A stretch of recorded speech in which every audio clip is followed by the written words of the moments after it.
अस्सलामुअलैकुम dear students.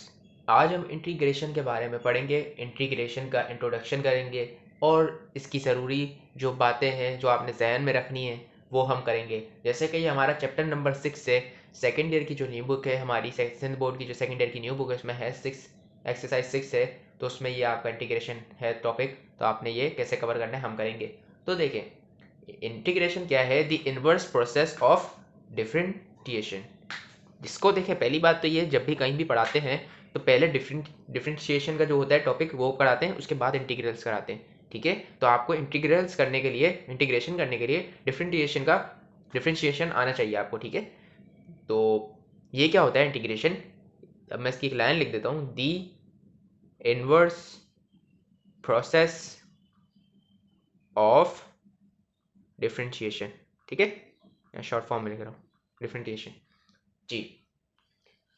अब इसमें क्या होता है, मेजर सा दोनों में डिफरेंस होता है, डिफरेंशिएशन में और इंटीग्रल्स में। इसमें डिफरेंशिएशन और इंटीग्रल्स में एक मेजर सा डिफरेंस होता है। तो ये हो गया हमारा डिफरेंशिएशन और इंटीग्रल्स। इन दो में मेजर डिफरेंट होता है, वो होता है डिफरेंस होता है क्या, वेट अ मिनट, इनमें ये होता है डिफरेंस के डिफरेंशिएशन में क्या होता है, इसमें होता है मल्टीप्लिकेशन, मल्टीप्लाई करते हैं। इसमें क्या करते हैं, मल्टीप्लाई करते हैं। और इंटीग्रल्स में क्या होता है, इसका अपोजिट क्या होता है, इसमें डिवाइड होता है। उसमें मल्टीप्लाई होता है, इसमें क्या होता है, डिवाइड होता है। इन दोनों में ये डिफरेंस होता है। अब देखें, हम मैं आपको एक बात बताता हूँ। ये जो है हमारा सिंबल, ये किससे डिनोट करते हैं हम इसको कहते हैं इंटीग्रल। ठीक है, अब आपको मैं वापस एक और चीज़ दिखा देता हूँ।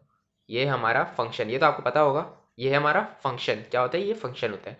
और फिर आगे बढ़ जाएं तो ये होता है हमारा dx।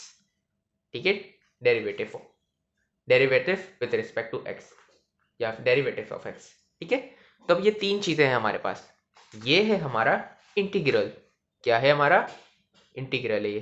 तो यहाँ मैं लिख देता हूँ इंटीग्रल, ताकि आपके जहन में रह जाए। आप साथ साथ पेज भी बना ले तो आपको याद रहेगा, आपके लिए आसानी होगी। ना भी बनाए तो चल जाएगा अगर आपको याद है। अब इंटीग्रल के अंदर अगर कोई फंक्शन आ रहा है तो वो फंक्शन आपका क्या कहलाया जाएगा, इंटीग्रैंड। ये क्या कहलाया जाएगा, अंदर आने वाली चीज़ इंटीग्रैंड, इंटीग्रैंड। ठीक है जी। अब ये जो है, तो इसको हम किससे क्या कह सकते हैं, इसको हम कह सकते हैं विद रिस्पेक्ट टू एक्स। तो ये बन जाएगा इंटीग्रल इंटीग्रैंड विद मतलब ये function with respect to derivative of X से। ठीक है ना जी। तो ये तो आपको तीन चीज़ें पता चल गई। जब ये आपके पास आ जाएगा ना, तो ये आपकी एक सूरत हाल बन गई। इसी फॉर्मेट पे आपके पास बन के आता है क्वेश्चन। ठीक है, एक अंदर पहले इंटीग्रल होगा, अंदर फंक्शन होगा, फिर derivative of X with respect to X होगा। तो आपके पास बेतहाशा वो होंगे, सवालात होंगे, पार्ट्स होंगे आपके पास अलग अलग टाइप के, लेकिन ये फॉर्म है आपकी। ठीक है, बनी हुई है पैटर्न जी। अब है ना, इंटीग्रल में भी है ना दो टाइप्स आती है। कितनी टाइप्स आती है, टू टाइप्स आती है इंटीग्रल में भी। एक आती है डेफिनाइट और एक आती है इनडेफिनाइट। ठीक है, तो ये होगी हमारी इस तरफ क्या, डेफिनाइट बना देता हूँ मैं आपको, और इस तरफ क्या बना देते हैं, इनडेफिनाइट जी। तो डेफिनेट में क्या होता है, थोड़ा सा इसमें डिफरेंस होता है। इधर इसमें आपको पावर दे देते हैं इंटीग्रल की। अब ये देखें, यहाँ पे इस पे 0 लगा दें और यहाँ पे क्या लगा दें, 1 लगा दें। नंबर आपको दो तरफ दे दिए इसमें। ठीक है, और इनडेफिनेट में क्या होता है, इसमें आपको कुछ भी ऐसे दिया हुआ नहीं होता है इंटीग्रल के ऊपर, सिर्फ अंदर फंक्शन होता है। ये वाली सूरत हाल होती है, अंदर ये ऐसे बना हुआ होता है। ये हो गया, अंदर फंक्शन हो गया कोई भी, और फिर साथ derivative with respect to X होते हैं। ठीक है, तो इस तरीके से होता है। ये खाली वाला है, ये डेफिनेट नहीं है। ये वाला अगर हम कहें तो क्या है, ये इनडेफिनेट वाला हमारा वो है, टाइप है। ठीक है, तो इतनी बात तो आपको समझ आ गई है। अब हम इसमें आगे और चीज़ें भी पढ़ेंगे, जैसे कि इसके रूल्स होते हैं इंटीग्रेशन के, बहुत ज़रूरी है।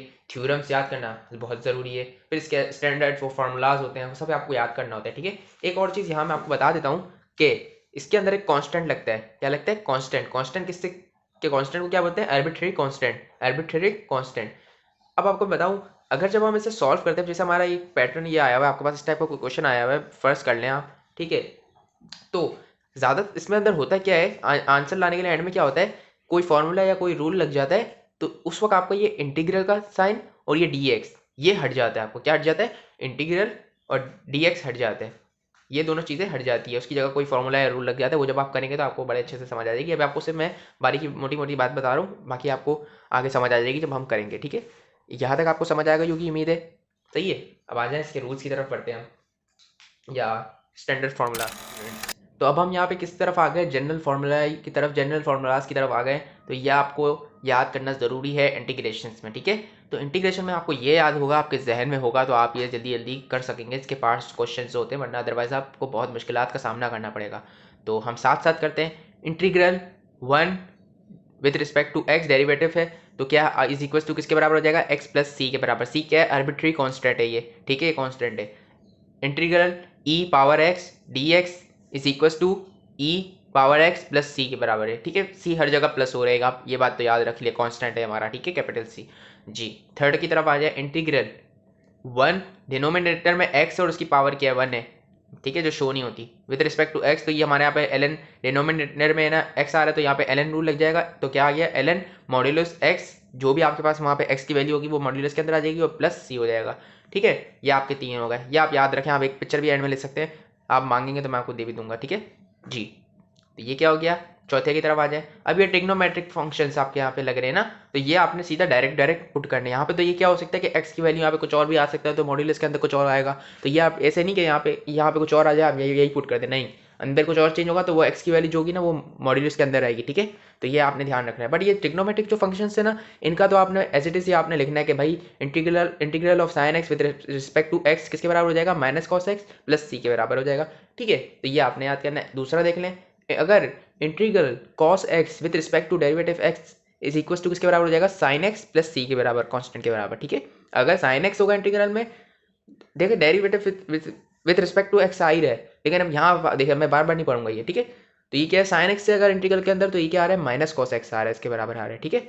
अब यहाँ देख लें, cos x आ रहा है अगर, तो फिर क्या आ जाएगा आपका, sin x आ जाएगा, दैट इज इक्वल टू है, ठीक है। अगर फंक्शन cos x आ रहा है तो यहाँ sin x आ जाएगा, अगर sin x आ रहा है तो माइनस cos x आएगा। इतना याद हो गया, ये ज़्यादातर यूज होता है। अब ये देखें, sec square x, integral sec square x with respect to x, तो ये किसके बराबर हो जाएगा, tan x के बराबर हो जाएगा, ठीक है। इंटीग्रल cosec स्क्वायर x, तो ये किसके बराबर हो जाएगा, माइनस cot x प्लस सी के बराबर हो जाएगा, ठीक है। अब कहाँ आ गए, यहाँ पे आ जाए, integral sec x multiply tan x with respect to x, ये किसके बराबर होगा, sec x और tan x, ये बराबर होगा sec x के बराबर प्लस सी, ठीक है। यहाँ पे आ जाए, integral cosec plus cot x with respect to x is equal to minus cos x के बराबर आ जाएगा, ठीक है। sec x tan x with respect to x किसके बराबर आएगा, sec x प्लस c के, और cosec x cot x with respect to x is equal to minus cosec x plus c के बराबर होगा, ठीक है ना। अब यहाँ पे आ जाए tan वालों पे। अब tan में यहाँ पे वो होगी, सूरत हाल होगी कि कब क्या हो रहा है, तो ये भी आपने याद ही रखना है। Integral tan x with respect to x is equal to L N rule लग जाएगा, मॉड्यूलस में क्या आ जाएगा, sec x आ जाएगा। वो जब आप करेंगे तो आपको तब समझ आएगी, ये आपने याद रखना है। अगर tan x आ जाए इंटीग्रल में तो ये लग रहा है एल एन रूल, और अंदर मॉड्यूलस में sec x आ जाएगा प्लस सी कॉन्स्टेंट आ जाएगा। अगर tan x आ रहा है और वहाँ माइनस की सूरत लगेगी तो यहाँ बाहर एक माइनस आ जाएगा, ठीक है। तो ये आपको इतना हो जाना चाहिए। मैं आपको यहाँ पे दिखा देता हूँ, आप पिक्चर भी ले लें अगर आप चाहें तो, ये लें, हम नीचे साइड भी ले सकते हैं बच्चा। आ जाए सेकंड पेज की तरफ बढ़ जाते हैं हम।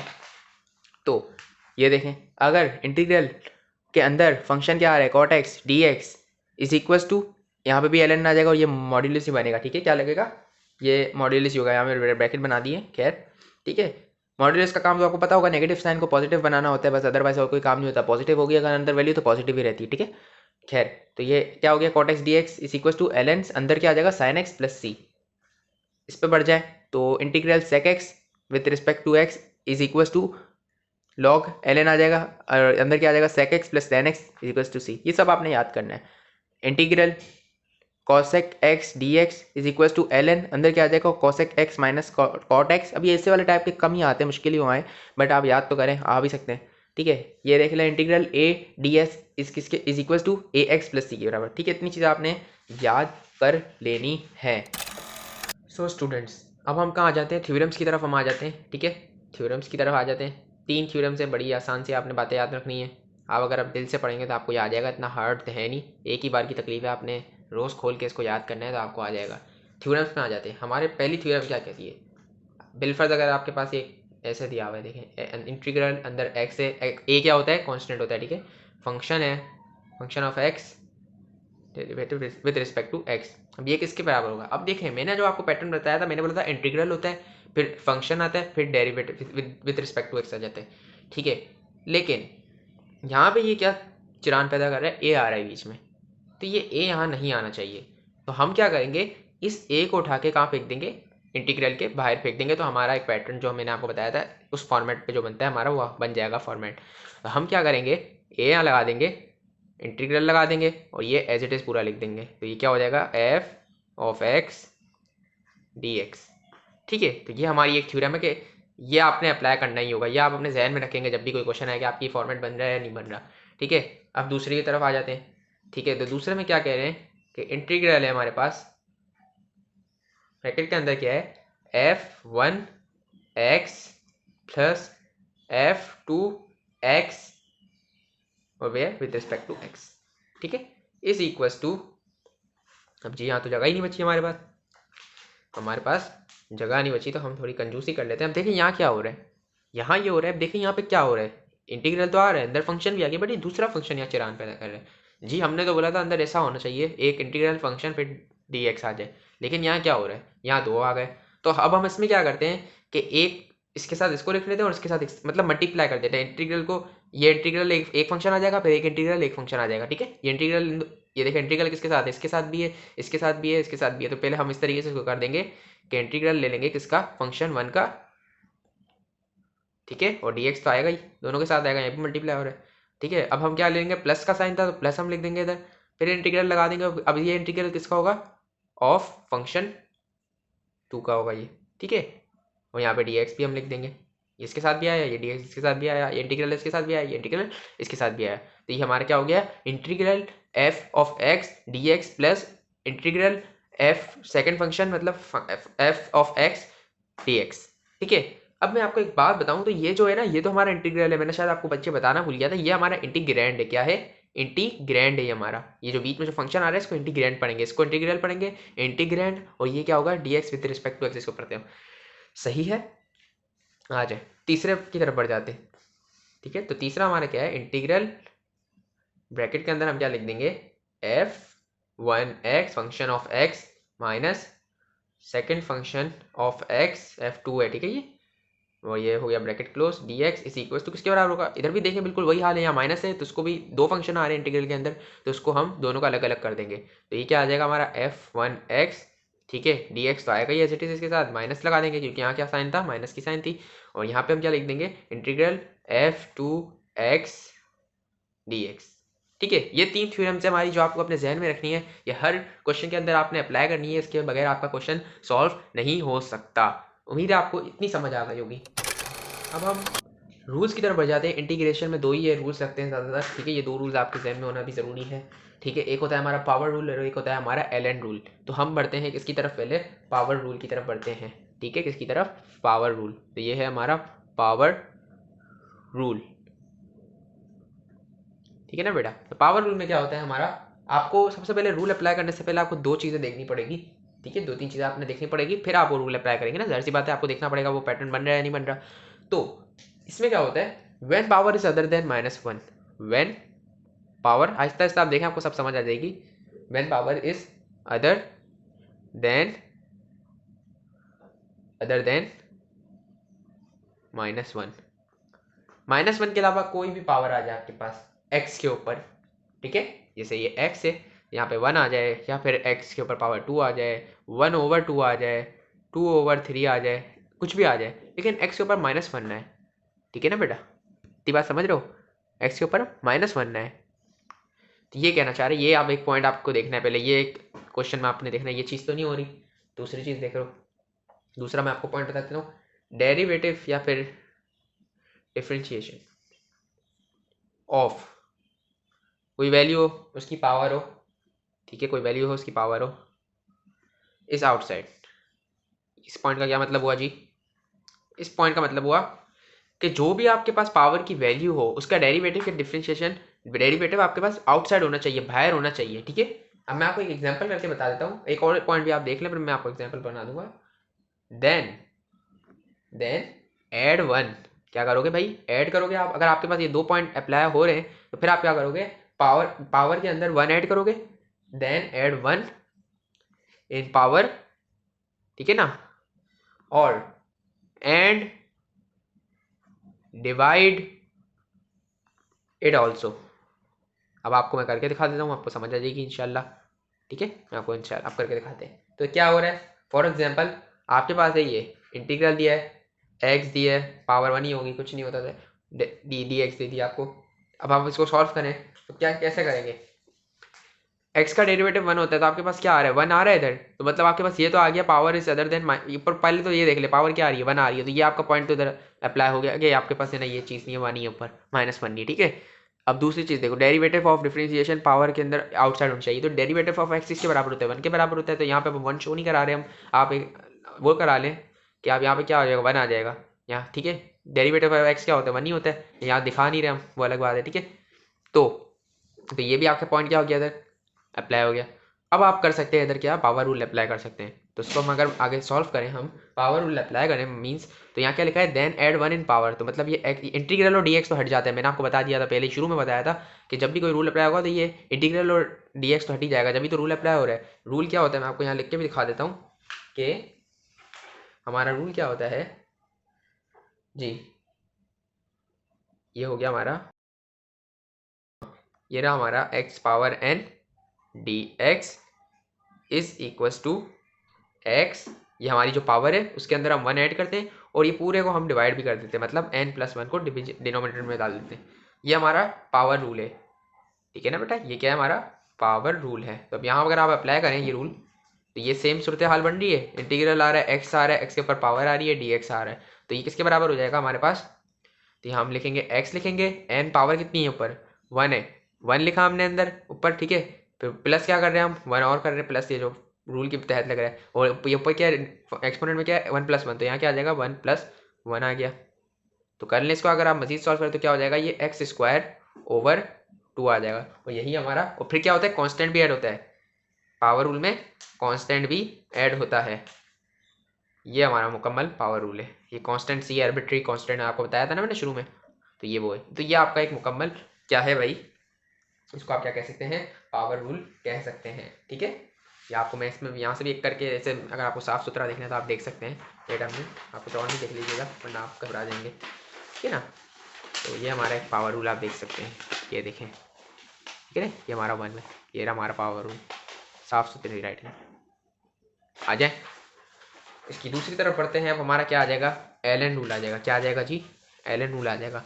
पावर रूल तो मैंने आपको बता दिया क्या होता है हमारा, आपको उसके फेयर चाहिए हो तो आप मेरे से मांग सकते हैं, मैं आपको नंबर व्हाट्सएप पे दे दूंगा, आप फेयर मांग सकते हैं यहाँ पर, अगर आपको बिल्कुल समझ नहीं आई आपको चाहिए हो तो आप मेरे से मांग सकते हैं। तो यहाँ पे मैं क्या लिख देता हूँ, यहाँ पे मैं पावर रूल पहले ही उतार के लिख देता हूँ ताकि आपको परेशानी ना हो। ये है हमारा power rule, integral x power n, मतलब n लिखते हैं यहाँ पे, कोई भी नंबर होगा, x+1 over n+1 plus constant, ये तो हमारा क्या हो गया, पावर रूल हो गया, ठीक है ना बेटा। अब आ जाए किसकी तरफ, अब आ जाए एलन रूल की तरफ, L N rule, L N rule भी क्या है, इसमें क्या हो रहा है भाई, पॉइंट इसमें भी आपको दो याद रखने, फिर जाकर ये लगते हैं rule, when power of denominator, when power of denominator, power of denominator is whole 1, denominator की पावर क्या हो, वोल 1 हो, ठीक है। सेकंड पॉइंट देख लें, तो यहाँ क्या लिखा है, डेरिवेटिव, हम क्या कह सकते हैं, derivative of denominator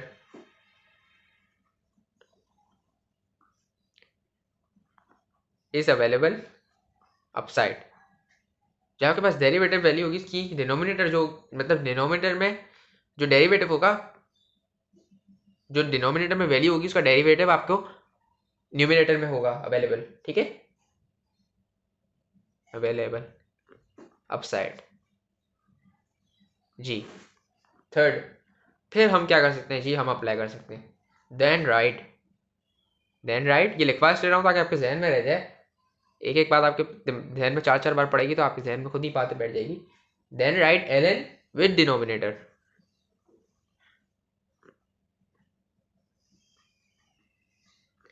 and add C, constant तो हम ऐड करते ही हैं हर जगह, आर्बिट्री कांस्टेंट है हमारा। अब हम एग्जांपल कर लेते हैं इधर आके। क्या करेंगे जी कि ये आपके पास क्या आ गया हमारा मार्कर, ये देखें एग्जांपल मिसाल लेने आप। ये आपके पास इंटीग्रल, ऊपर 1 आ रहा है, नीचे x आ रहा है, x की होल पावर क्या आ रही है, 1 आ रही है, ठीक है। ऊपर क्या है, नीचे डिनोमिनेटर में जो डिनोमिनेटर है इसका ही आपके पास डेरिवेटिव ऊपर 1 आ रहा है, ये dx भी इधर ऊपर आ रहा है 1, हाँ आ रहा है भाई, विद रिस्पेक्ट टू x से ऊपर क्या आ रहा है, डिनोमिनेटर डेरिवेटिव आ रहा है, x 1 आ रहा है ऊपर नीचे वाली वैल्यू का, हाँ भाई हम कह सकते हैं आ रहा है। तो ये है आपका क्या, एल रूल। और ये किसके बराबर हो जाएगा, हम क्या करेंगे, ये पूरा बराबर हो जाएगा एल के बराबर, एल ऑफ x, ठीक है, मॉड्यूलस x प्लस सी कांस्टेंट तो लगता है ये हमारा। तो ये हमारा क्या है जी, ये है हमारा एल रूल है। वो क्या था हमारा, पावर रूल था, कहाँ गया, ये रहा पावर रूल के ऊपर पावर में 1 ऐड कर दो, डिवाइड कर दो दोनों पावर्स को, n+1 को जो भी नंबर हो उस पर ऐड कर लो, वो पूरा नीचे आप डिनोमिनेटर में लिखते हैं, ठीक है। और यहाँ पे क्या हो रहा है, यहाँ पे डिनोमिनेटर में आपके पास x हो, उसकी पावर होल 1 हो और उसका डेरिवेटिव आपके पास न्यूमिनेटर में हो, तो ये आप क्या कर देंगे, ln और न्यूमिनेटर में जो वैल्यू क्या वो पुट कर देंगे और मॉड्यूलस के अंदर और प्लस c, ठीक है। मॉड्यूलस का काम आपको पता है, अगर यहाँ पे माइनस बिल फॉर x आ रहा है, -2x आ रहा है मॉड्यूलस के अंदर, तो मॉड्यूलस का काम क्या होता है, ये आपका प्लस का 2x कर देता है। अगर प्लस का 2x आ रहा है मॉड्यूलस के अंदर, तो ये क्या कर देगा, आपका 2x ही रखेगा, यहाँ कुछ चेंज नहीं आएगा, सिर्फ ये माइनस को चेंज कर देता है, ठीक है जी स्टूडेंट्स। तो ये आप यहाँ देखें, ये आपके पास मैंने अभी आपको पावर रूल बताया था कि -1 नहीं आना चाहिए पावर में, बाकी आप ये कर सकते हैं। तो ये पावर रूल अलग अलग तरीके से आ सकते हैं, जैसे कि ये फंक्शन है, फंक्शन की वोल पावर पर क्या आ रही है, n, कोई भी नंबर आपके पास ऊपर पावर में आ जाए, 2 आ जाए, 3 आ जाए, 4 आ जाए, डॉट फिर एक और फंक्शन आ जाए बाहर मल्टीप्लिकेशन में, ठीक है, ये डेरिवेटिव आ जाए आपके पास फंक्शन का। तो फिर यहाँ पे क्या होगा कि ऊपर आप वही n में आपने 1 प्लस करा और नीचे पे क्या लिख दिया 1 प्लस, ये वाला क्या हो जाएगा, गायब हो जाएगा, ये नहीं लिखना। लेकिन यहाँ पे आपके पास वो आना चाहिए, डेरिवेटिव आना चाहिए, यहाँ पे जो भी आपका फंक्शन होगा उसका डेरिवेटिव और फंक्शन यहाँ आना चाहिए, तो फिर आप यहाँ पे ये अप्लाई कर सकते हो रूल, ठीक है। इस तरीके से भी आ सकता है ये पावर रूल। यहाँ पे देख लें, यहाँ -1 आ रहा है, ठीक है, यहाँ क्या आ रहा है -1, ये आप यहाँ से देख लें, यहाँ से देख लें, ये क्वेश्चन में हमारे को यहाँ से नहीं देते, बिल्कुल और पीछे स्टेप है, यहाँ से देते क्वेश्चन में कि जी यहाँ पे फंक्शन आ रहा है, नीचे भी फंक्शन आ रहा है और डेरिवेटिव आ रहा है, तो यहाँ पे क्या हो जाएगा, एल आ जाएगा, और जो डिनोमिनेटर में जो आपके पास एफ होगा ना, जैसे यहाँ तो एफ से जैसे मैंने आपको यहाँ बताया था एल रूल में, ये एल रूल ही समझ लें आप कि क्या है, नीचे कोई फंक्शन है, ठीक है, फंक्शन का ऊपर कोई डेरिवेटिव आ रहा है, तो फिर ये कैसे बराबर हो जाएगा, एल एन, और न्यूमिनेटर में जो एक्स है वो आपने मॉड्यूलस पे डाला, उधर भी क्या हो रहा है देखिए, एफ डैश है एक्स है और नीचे क्या है फंक्शन एक्स है, तो एल एन तो आया और लेकिन मॉड्यूलस के अंदर कौन सा आएगा, डिनोमिनेटर में जो एफ एक्स है वो आएगा, ठीक है, फंक्शन आएगा, और प्लस सी आपने आर्बिट्री कांस्टेंट लिख दिया। फिर ये इस तरीके से भी आ सकता है कि इंटीग्रल है ई है, पावर ए एक्स आ रही है, ए क्या होता है हमारा कांस्टेंट होता है, ठीक है ना, कांस्टेंट होता है पावर में, तो चलो ऊपर कांस्टेंट है, तो ये और ये क्या आ रहा है अंदर ब्रैकेट के अंदर ए आ रहा है, एफ एक्स आ रहा है प्लस एफ डैश एक्स आ रहा है, डैश डेरिवेटिव, तो यहाँ पे भी क्या होगा, जो डैश वाला डेरिवेटिव होगा वो तो गायब हो जाएगा, लेकिन आपने बनाना होगा वो, तो हम जब हम करेंगे तो तब आपको समझ आएगी, अभी यहाँ पे आपको इतनी समझ नहीं आ सकती, सिर्फ आप इतना पैटर्न याद रख लेंगे ये होगा, या अपनी आप कॉपी में लिख लें सारी चीज़ें, मैं आपको फिर से दिखा देता हूँ, तो आप जब भी करेंगे ना तो आप एक नज़र देखेंगे ना तो आप खुद बोलेंगे अरे वाह यहाँ तो ये काम हो रहा है, ठीक है। तो आप ये देख लो, और मैं आपको एक और चीज़ दिखा देता हूँ, सब आपको मैं दिखा देता हूँ, टेंशन नहीं ले, आप स्क्रीनशॉट लेते हैं बस, ये ले लें, ये आपके लिए मैंने बड़ी मेहनत से बनाया है कि यार सिर्फ आपको समझ आ जाए, वाइट बोर्ड पे तो बड़ा टाइम, मतलब बहुत गंदी राइटिंग होती है जल्दी जल्दी में, तो इसलिए मैंने ये आपके लिए बड़ा प्यार से बनाया हुआ है आप लोगों के लिए, आप स्क्रीनशॉट लेके अपने पास लिखें, जो भी करें प्रिंट निकालें लेकिन रखें, ठीक है। ये लें, दूसरा पेज ले लें, तो दूसरे पेज पे ये 4 आ रहे हैं, ठीक है। फिर क्या आ रही है बेटा, फिर आ रही है थ्योरम्स आ रही है हमारे पास 3 तरीके की, ठीक है। अब आ जाए रूल्स, हम रूल्स के भी आपको स्क्रीनशॉट दिखा देंगे, ये ले रूल्स, ये आप रूल्स के स्क्रीनशॉट ले लें, यहाँ से पावर रूल है हमारा, ये ऊपर ऐड करते हैं 1 पावर के अंदर और डिवाइड में पावर लिख देते हैं, और प्लस आर्बिट्री कांस्टेंट मतलब सी है, एल एन रूल आ गया हमारा। एल एन रूल में क्या होता है जी, ऊपर डिनोमिनेटर में आपके पास एक्स है और ऊपर आपके पास उसका डेरिवेटिव होना चाहिए विद रिस्पेक्ट टू एक्स, तो फिर क्या आप लिख देंगे एल एन मॉड्यूलस के अंदर, ये मॉड्यूलस बनेगा, मॉड्यूलस भी हो सकता है इस तरीके का भी आ सकते हैं, क्या हो सकता है मैं आपको यहाँ पर भी करके दिखा देता हूँ, या तो मॉड्यूलस होगा या तो ये होगा, ठीक है। अगर माइनस वैल्यू आ जाए तो आप मॉड्यूलस लिख लेना, माइनस ना हो तो फिर ऐसे भी लिख सकते हैं ब्रैकेट के अंदर, ठीक है। ये देखिए मैंने इंग्लिश के में भी यहाँ लिख के दिया हुआ है, in integral when you have derivative of that function the question you apply power rule, ठीक है। डेरिवेटिव होगा आपके पास उस फंक्शन का तो आप पावर रूल अप्लाई कर सकते हैं। एक और चीज़ आप देख लें, ये देख लें, ऊपर वाली चीज़ को छोड़ दें, ये किसी काम की नहीं, आपको पता है tan x का sec स्क्वायर x होता है डेरिवेटिव, और sin x का क्या होता है cos x। Note, when integral inside denominator f(x) you have and in numerator you have derivative of that function, then you apply natural log of function। क्या कहना है, व्हेन इंटीग्रल के अंदर आपके पास डिनोमिनेटर में फंक्शन हो, इंटीग्रल के अंदर आपके पास डिनोमिनेटर में फंक्शन हो। कहाँ गया हमारा वो पेज जिस पर हमने लिखा था, ये देखिए, इंटीग्रल के अंदर डिनोमिनेटर में फंक्शन हो, you have and in numerator you have derivative of that function. तो न्यूमिनेटर में आपके पास क्या हो, डेरिवेटिव हो दैट फंक्शन, मतलब इस फंक्शन का डेरिवेटिव आपके पास न्यूमिनेटर में हो, जो कि होता है 1, हमें पता है एक्स का। तो क्या है यहाँ पे 1 है, तो क्या यहाँ पे डेरिवेटिव अब हम निकाले तो x का 1 ही आएगा, ठीक है। तो ये कहना चाह रहे हैं numerator you have derivative of that function then you apply natural log of function. मतलब आप ये जो नेचुरल लॉग ऑफ फंक्शन ही है, इसको आप कह सकते हैं एक तरीके से, ठीक है। ये आपका नेचुरल लॉग ऑफ फंक्शन है ln और जो पूरा बन रहा है हमारा। तो उम्मीद है आपको समझ आ गई होगी इतनी। बाकी जब हम सॉल्व करेंगे नेक्स्ट वीडियो में तो इंशाल्लाह आपको और उस वक्त और ज़्यादा अच्छे तरीके से समझ आएगी। अभी तो आपको सिर्फ छोटी छोटी बातें हल्की फुल्की समझ आई होगी, आप घबरा रहे होंगे ये हो क्या रहा है, लेकिन आप जब करेंगे ना, आप बोलेंगे तो बहुत बच्चों मारे, ठीक है। लेकिन जहन अपना हाजिर रखना आपने ज़रूरी है। अगर आप अपना जहन हाजिर नहीं रखेंगे और चीज़ें रिवाइज नहीं करेंगे, अपने जहन में नहीं रखेंगे, तो ये तो आपको कभी पूरी आप ज़िंदगी भी लगा देंगे, आपको इंटीग्रेशन नहीं आएगी, ठीक है। तो बाकी वीडियो अच्छी लगे तो ज़रूर आप लाइक करें। मिलते हैं नेक्स्ट वीडियो में, तब तक के लिए अल्लाह हाफिज़।